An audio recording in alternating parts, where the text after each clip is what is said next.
perkenalkan, saya Bidan Alin. Hari ini saya bertugas. Ada yang bisa saya bantu, Bu? Ada, saya mau konseling KB. Oh, mau konseling KB. Sebelum itu, saya mau bertanya, apakah Ibu sudah tahu apa itu KB? Tujuan KB? Nanti kira-kira Ibu mau pakai KB apa, Bu? AKDR. Oh, gitu. Baiklah, sebelum itu saya akan menjelaskan apa itu AKDR. AKDR itu ialah metode kontrasepsi yang mengandung hormon seperti huruf T, Bu, dan dimasukkan dari vagina Ibu. Nah, Bu, tadi saya sudah menjelaskan sedikit tentang AKDR. Sebelumnya, Ibu harus mengetahui beberapa hal mengenai KB. Ada beberapa KB alamiah seperti mal, kalender, dan lanjut serviks. KB hormon, pil kombinasi, cincin vagina, koyo kombinasi, dan ada pun metode KB kontrasepsi progestin, suntik, pil, instan, dan AKDR. Kemudian ada juga kontrasepsi barit, diafragma, spermicid, dan kondom. Kemudian ada kontrasepsi mantep, tubertomi, dan vasektomi.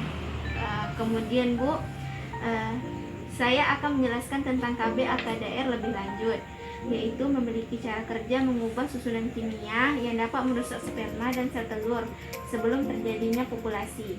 Diselubungi kawat halus terbuat dari tembaga, dan adapun keuntungan yaitu memakai AKDR ini berlaku jangka panjang dan tidak berpengaruh terhadap ASI. Kemudian dapat segera dipasang pasca persalinan secara abortus dan dapat digunakan sampai menopause. Dan ada juga kerugian memakai KB AKDR ini, yaitu tidak memberikan perlindungan terhadap infeksi penularan seksual dan melakukan pemeriksaan dalam sebelum melakukannya. Kemudian perlu tenaga terlatih untuk pemasangan dan pencabutannya, ya Bu. Kemudian Ibu setelah pemasangan itu harus rutin melakukan pemeriksaan benangnya, Bu, ya. Untuk perempuan tidak boleh menggunakan KB ini ketika memiliki kemungkinan hamil, kemudian perdarahan pada vagina yang tidak diketahui infeksi pada organ reproduksi, kemudian adanya HIV dan radang panggul, infeksi setelah melahirkan, dan kanker pada genitalia. Ibu, adapun efek samping dari pemakaian kontrasepsi AKDR ini yaitu selama beberapa hari bercak flek selama beberapa minggu, haid lebih lama, dan banyak keputihannya, ya Bu. Nah, baiklah, di sini Bu bisa lihat bentuk AKDR-nya. Ini berbentuk T dan ini benangnya, ya Bu. Kemudian di sini bisa Ibu lihat nanti pemasangan AKDR-nya seperti ini di dalam vagina Ibu, ya. Kemudian apa ada yang Ibu ingin tanyakan lagi? Tidak. Baiklah, saya lanjutkan ke penapisan kehamilan, ya Bu. Saya ada sedikit pertanyaan untuk Ibu, mohon dijawab, ya Bu. Baiklah, apakah Ibu mempunyai bayi kurang dari 6 bulan? Tidak. Tidak, ya Bu. Kemudian apakah Ibu melakukan hubungan seksual? Tidak. Apakah Ibu baru melahirkan bayi kurang dari 4 minggu? Tidak. Tidak, ya Bu.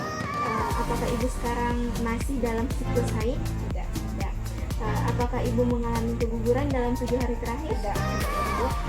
Sebelumnya Ibu menggunakan metode KB secara tepat dan konsisten? Tidak. Tidak. Nah, selanjutnya saya akan menanyakan beberapa hal untuk mengetahui kondisi medis Ibu, ya Bu. Ibu haid pertama kali itu pada usia berapa, Bu? 14 tahun. 14 tahun. Kemudian Ibu ada riwayat kanker payudara? Tidak. Kanker serviks? Tidak. Penyakit hati atau hepa? Tidak. Tidak, ya. Stroke? Tidak, Bu. Hipertensi? Tidak. Kemudian diabetes atau diabetes? Tidak ada. Ibu merokok? Enggak. Sakit kepala, Bu? Tidak, Bu. Radang panggul? Enggak ada. Baiklah, Bu, nanti pemasangan AKDR setelah 1 bulan dari kunjungan ini, ya Bu. Jika nanti setelah pemasangan AKDR Ibu mengeluh sesuatu, datang aja ke klinik atau ke bidan yang terdekat dari rumah Ibu, atau bisa juga menjumpai saya. Kemudian Ibu harus rutin periksa benang selama 1 bulan, dan 1 bulan pertama harus rutin periksa setelah haid, ya Bu. Kemudian 1 bulan pertama jika Ibu mengalami kram, Ibu bisa kembali lagi untuk mengecek apa pemasangan AKDR. Dan Ibu harus ingat pemasangan AKDR ini untuk jangka waktunya berapa tahun, ya Bu. Baik, Bu, saya sudah menjelaskan tentang